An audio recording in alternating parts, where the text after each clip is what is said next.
This is a theology nerd throwdown. My name is Bo Sanders, and last week we got to sit down with Barry Taylor, one of our favorite conversation partners, and he and my partner, Trip Fuller, got to have a conversation in the build-up to our live event with Reza Aslan. If you haven't listened to that, go over to the Homebrew Christianity stream and download that amazing conversation. Barry Taylor says some of the most amazingly insightful things, so I hope that you enjoyed this podcast. The evening was hosted by the Loft LA, a church that I'm a part of, and our house band for the evening was the Young Romans. If you go to the link on this podcast, you will be able to access their music and support their work as artists. We want to thank everybody who has been so supportive of the podcast. We want to remind you that anytime you're buying something on Amazon, please click through our home page link. And please remember to check in often. We have multiple podcasts that we put up, including the Culture Cast, the Theology Nerd Throwdown, the regular Homebrewed link where we interview authors and thinkers, and the new Unfolded Narrative podcast. So, check those out. Please feel free to leave us feedback through the Speakpipe. If you are on the homepage, on the right-hand side of your screen, click that little microphone. You can leave us an MP3. We use it for upcoming podcasts, episodes of upcoming Theology Nerd Throwdowns. So, without further ado, here is our resident master, Barry Taylor, the theologian of culture. Enjoy this conversation and make sure to listen all the way through, because the last line is a doozy. Hey, we want to welcome the Young Romans back, and as they come, I want to ask Brad Hooks.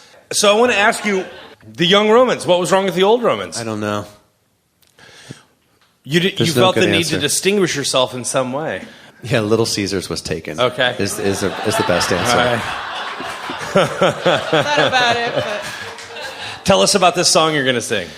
This is the title track from our last record, Tiger Child. Kind of inspired by a lot of things, but I did a couple of trips to Africa a couple of years ago, and so got to experience the whole safari thing, and then come back to LA and experience the dating scene thing, and so... All right. Yeah, don't read into Let's it too have much. It. Yeah.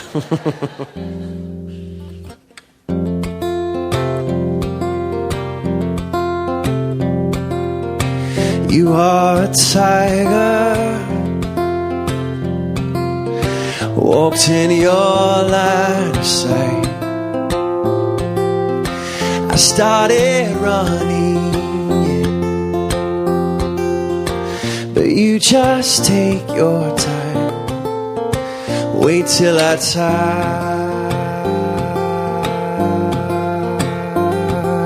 out. Wait till I tire out. You are a fire, tearing across the plain. You're on my heels now. Don't even know your name, but you're gonna hunt me down. You're gonna hunt me down. Tonight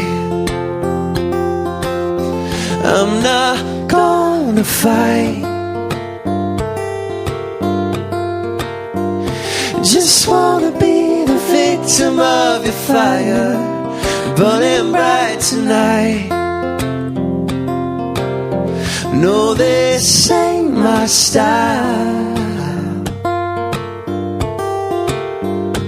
But there's a way about your love that's got me feeling wild. My tiger child.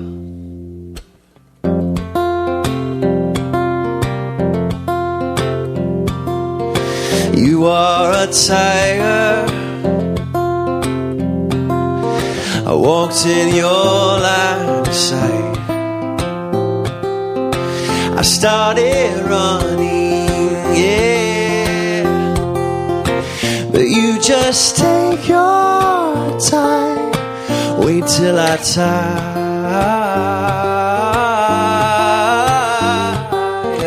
out. 'Cause you're gonna hunt me down. Tonight I'm not gonna fight. Just wanna be the victim of your fire, burning bright tonight. No, this ain't my style. No, but there's a way about your love that's got me feeling wild. My tiger child.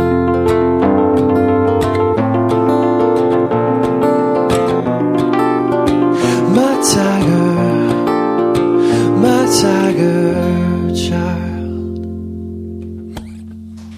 Yeah. The Young Romans. Buy their album. They have a new one on the way. It's fantastic music. And if you saw the movie Salmon Fishing in the Yemen, then you have heard one of their most popular tracks as the film came to a close. So that's how we first heard about them. Get their music. One of our favorite conversation partners is this guy named Barry Taylor.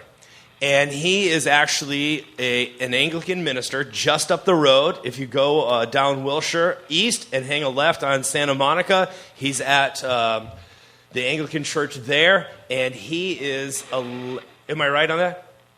Oh, somebody left. Okay. Whenever I'm introducing Barry, I get him wrong. Like I misquote his books and it's terrible. But he is our favorite conversation partner. He does something for us usually called the theology of rock. He used to run around with this group named AC/DC doing their sound or something. And so we trust him when it comes to things of rock. But tonight we're going to have a little bit different of a conversation. So if you will help me welcome Barry Taylor to the stage.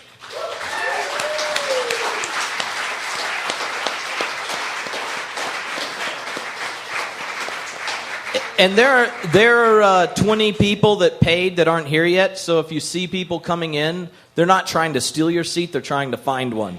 So practice Christian hospitality. You know, when the band was finishing and you and Bo walked down together, almost arm in arm, I was actually moved. That's great to hear. I thought we were coming to a wedding. Just saying. 500 pounds of love. Meatloaf. Wow. That's really good because we're going to... Barry and I have been having a conversation that multiple podcasts have slipped into, and it keeps getting edited out, and or we do it in a gay bar late at night under... unique circumstances. We were distracted. Speak for yourself. There was an ad that was over Barry's head, a giant, huge flat screen TV that kept flashing very good-looking ripped men with just the logo of what they were selling strategically placed. It was IKEA, wasn't it? It was an IKEA. Yeah. And it's right where your eyes went. Anyway, that podcast didn't work out well, but it was one of my favorite conversations we've had. So I said, Barry, let's do it. We'll do the concentrated version right here. Apparently the alcohol-free version for I know. Anyway, so Barry you and I have been having a conversation for a long time about what is it like to be human in our contemporary culture and society? And then what is it like to be a spiritual person in this kind of different situation? So maybe we could begin by you kind of telling me what does it mean to be human now? What is different about our culture than in the past? How's it affecting our desire to have meaning and purpose and value? And how is that playing out? What are the predicaments?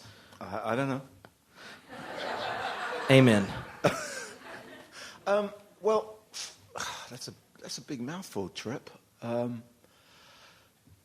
Well, on the one hand, it's very easy to say nothing's changed. Humans are humans, and we have been, and we are, driven by the same desires and blah blah blah down throughout history. But then I think you have to take into consideration the incredible impact that culture has on the way we frame our lives. So we may be exactly the same. I'm not sure that we are, but the way culture impacts our life, I think, amends the way we approach living and what it means to be human.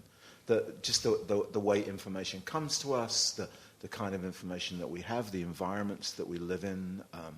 So in our world today, I think in this kind of increasingly collapsed, on some levels interconnected world where ideas live side by side, rubbing up against each other, and we live not just with abstract ideas, but lived out expressions of them, it becomes a different game, particularly when it comes down to questions of, I think, religion. So I don't know if that's where you're headed, but I mean, so I think on one level, I think I would want to say that one of the implications of a changing world is a changing relationship to how we think about faith, religion, belief, or whatever you want to call it. Mm-hmm.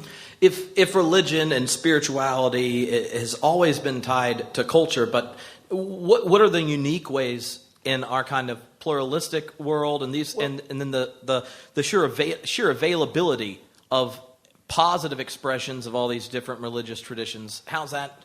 Yeah, well, I think Feuerbach, right, was who said, religion is social production, taken to another extremes, by Marx. But I think there's a very sort of clear sense as you look around the world that different environments create different understandings of the world, how it's fashioned and how it's shaped. And again, in the world that we live in today, it's not something that's happening across the other side of the world that those people experience. It might be right next door to us. So one of the challenges is, I think, in many areas of life, we've kind of shifted to this space where the kind of insular and isolated security of one's ideas about the world can sort of stand unattested, really. Do you know what I mean?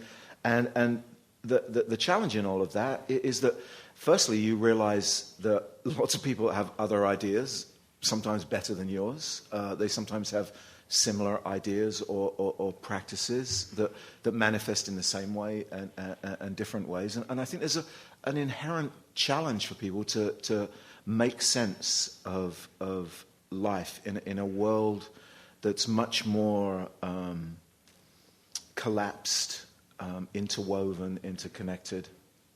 So one of the things I find interesting, especially since coming to Los Angeles, it's quite a bit of different in the religious ecosystem here than the dirty South.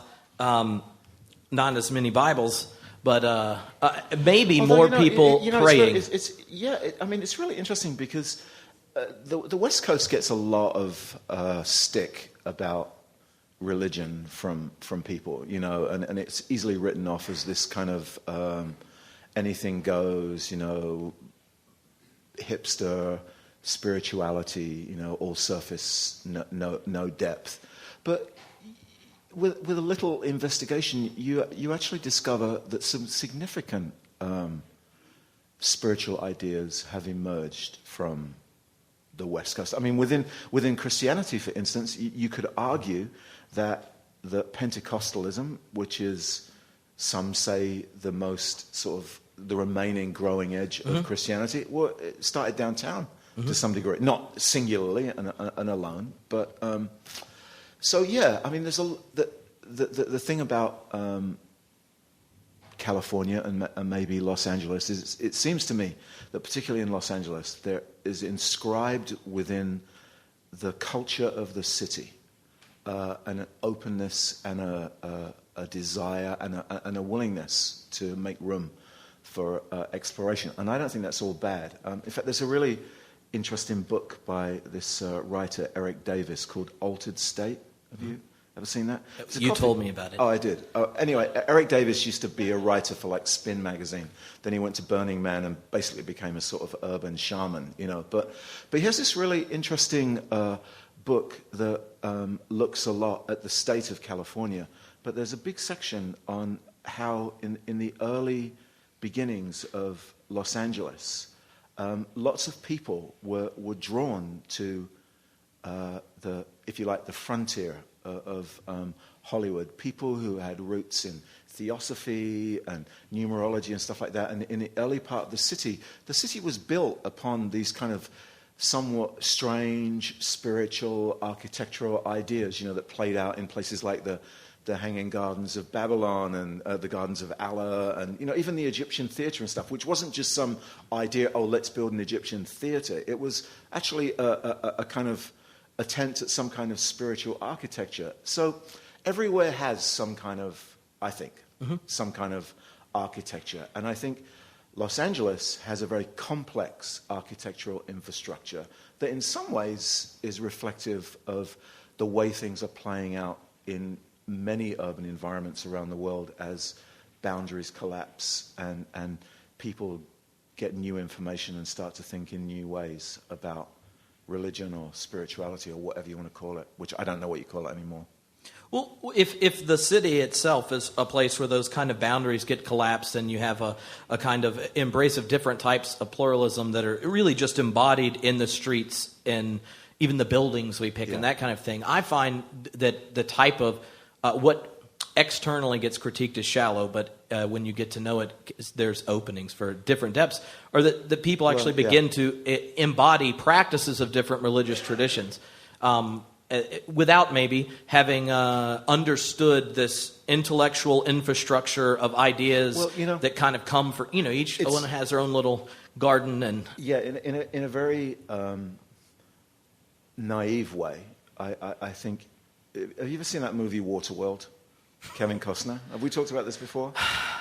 No, we haven't talked about it, but just Waterworld makes me cry. Yeah, see, I think it's actually a very underrated film, and I think because Kevin Costner was losing his hair, and also and because he'd sort of peaked, which happens in Hollywood after Robin Hood. Come on. You know, come on. The tide starts to move against you, and it's like those rumors about the Lone Ranger. You know, oh, it's $500 million of a budget, so therefore it must be rubbish. You know, so it's written off before it starts. Anyway, so Waterworld, I think is an interesting film because the story. Has anybody seen that film? Yeah, you know, of course. So you know, the old world has been submerged, and people now live on the surface. And so you have this interesting story where the old infrastructure still exists, but it's underwater. And people now live on the surface, and they build these network communities that float on the surface of the old world. And you have this person, surprisingly played by Kevin Costner, who has evolved. And he has an interesting gift because he's developed gills. And he's able to dive down into the old world. And he brings up stuff from the old world that still has resonance to the new life. And I think there's an analogy there for how we broker life in the new world. That not everything is written off, but a lot of the stuff underwater, you don't need skyscrapers when you're living on the surface of the ocean. But I guess what I was going to say is the surface has a depth all of its own. And what's necessary to live on the surface is a different kind of rootedness and a different kind of anchoring. It's built on network relationships, not on the rootedness of the way we frame the world. So when that comes to religion, you have people that are obsessed with tree roots, and it doesn't work on some levels on the surface. And so then you have to work out what's portable, what you leave behind, what you build with, and what you build upon. I don't know. So what do I know? I'm using Kevin Costner. Well, there you go. So when you start to think about the relationship of this kind of the surface to the depths of the past and the tradition, a lot of the mainline Protestants and kind of the historic churches are trying to figure out how can we have a robust spirituality today, or a life-giving one, and so many of those are trying to reclaim, right, these kind of past traditions, and things like that almost are like going back in a time machine, where even they're still 1,000 years from experiencing, I guess, the cinematic masterpiece that is Waterworld. Exactly. So what is it? What does this kind of metaphor and idea? What does it kind of tune you to for spirituality on the surface? Well, I guess to make it more personal, where how I am working this out is on the one level, as Bo said, I work at an Anglican church, Episcopal church down the street, and I've been involved essentially within various forms of Christianity for the last 30 years. And my journey has been, I think, similar to quite a lot of people. You sort of start here and you take on a lot of stuff, and then after a while you realize that most of that stuff is imposed and unhelpful, and then you work out how you're going to free yourself of that, and you move on to the next thing. Where I'm at with all of this today is I'm working essentially on two important, at least important to me, fronts, and that is to some degree I'm thinking about what religion means after the death of God, and what religion means after the death of the self.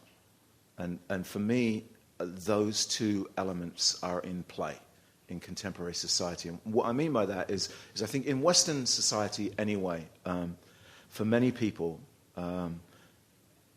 outside of Christianity, but also within Christianity, the old metaphysical idea of God is no longer helpful.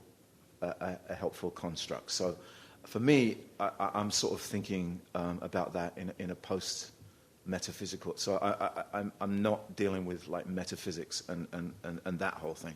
The other side of the equation is, and for me, the more challenging thing is, if we come back to your first question about what it means to be human, I think one of the most significant shifts in Western society, at least, or the world that I've inhabited, is a changing understanding of the nature of the self.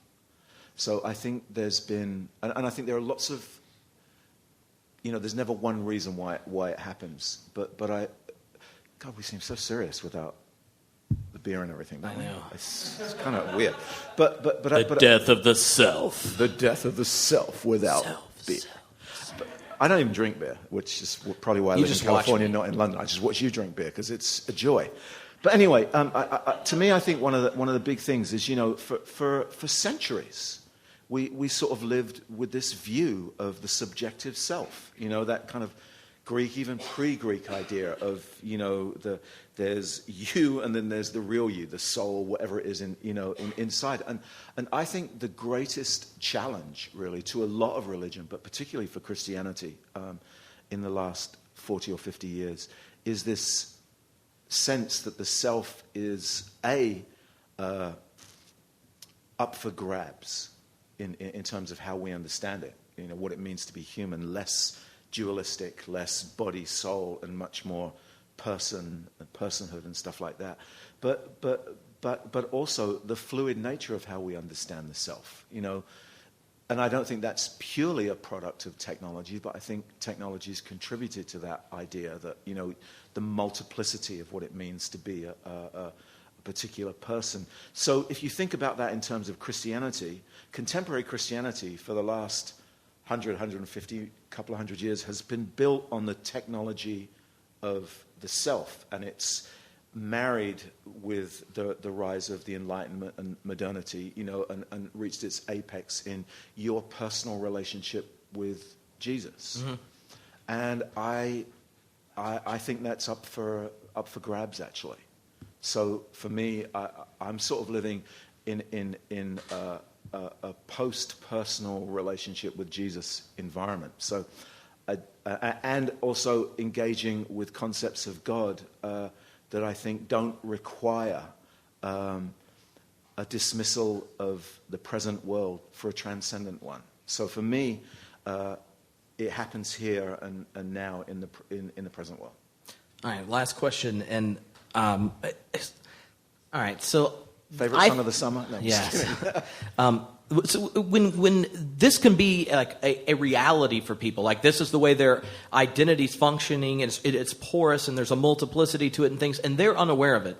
And one of the places they're least aware of it is once religion comes up. Then, right, sure, they pull out their ontological check sheet, sure, and I don't know, let's say you were watching the Fair and Balanced news program, and you found out that someone who's apparently a Muslim and a scholar wrote a book about Jesus. Yeah. And that would be suspect even to exactly. Think of it as, And then let's say that you're not on the surface of anything. You're probably like an aqua zombie hanging out in the catacombs of Pat Robertson.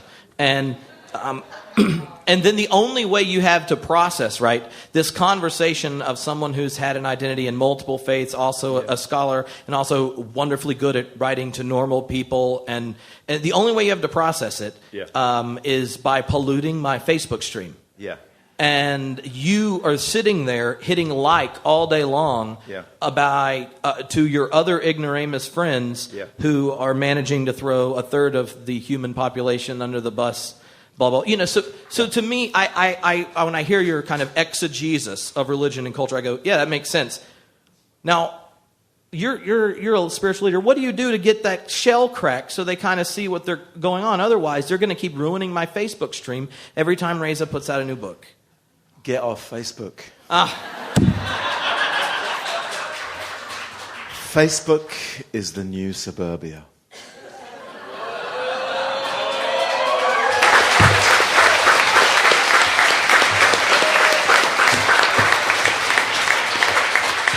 And we're going to listen to the Young Romans one more time.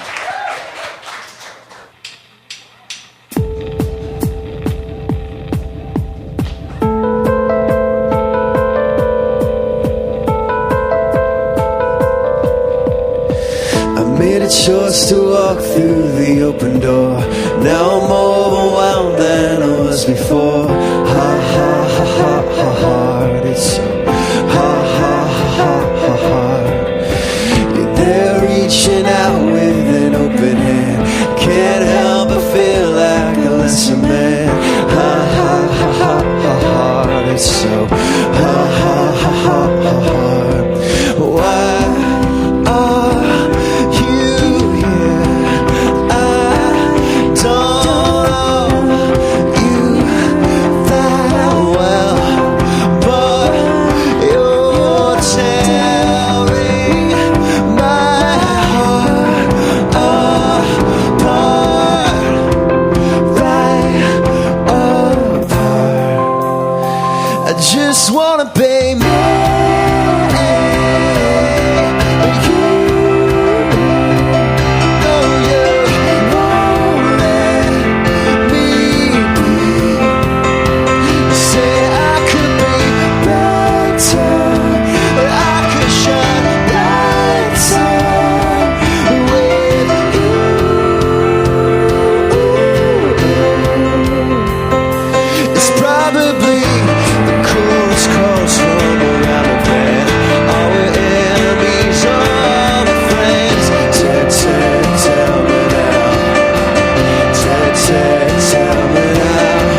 Young Romans. You guys. Go download their album tonight. It is fantastic music.